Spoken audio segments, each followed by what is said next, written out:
Bonjour à tous, dans cette vidéo, nous allons voir comment définir une suite à partir d'un algorithme. Dans l'exemple, on nous dit tout d'abord soit UN la suite définie par l'algorithme suivant. Donc ici, nous avons un algorithme écrit en langage naturel. La variable U prend la valeur 2. Pour K allant de 1 à N, la variable U prend la valeur moins 3 fois U plus 1, fin du pour. Et on nous demande de donner une définition de la suite UN par récurrence. Alors pour donner une définition de la suite UN par récurrence, il nous faut donner deux choses. Il nous faut donner tout d'abord un premier terme U0 et ensuite une relation de récurrence UN plus 1 en fonction de UN. Alors dans l'algorithme, on voit que c'est la variable U qui va représenter les termes de la suite UN.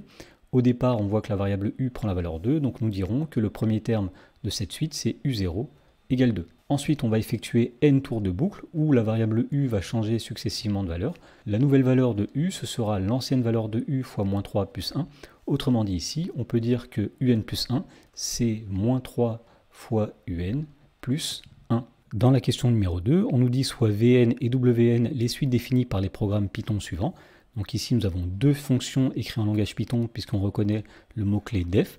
La première fonction, c'est une fonction qui s'appelle V, qui prend un argument n et qui renvoie moins 2 fois n au carré, puisque la double étoile ici veut dire puissance 2, plus 4 fois n moins 5. Et la deuxième fonction s'appelle W, elle prend un argument n. Alors, première instruction, la variable W prend la valeur 1.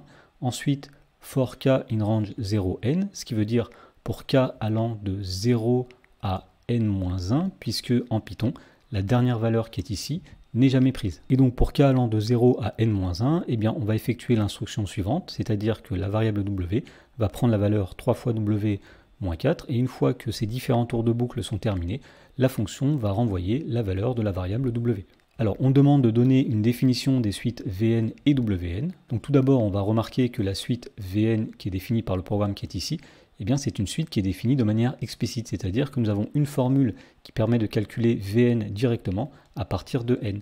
Et donc on voit avec la formule qui est écrite ici que pour tout entier naturel n, eh bien Vn c'est moins 2 fois n au carré plus 4 multiplié par n moins 5. Voilà, donc nous venons de définir la suite Vn de manière explicite par une formule et nous allons définir la suite Wn cette fois-ci par récurrence puisqu'ici nous avons une boucle pour qui va définir chaque terme de la suite à partir du précédent.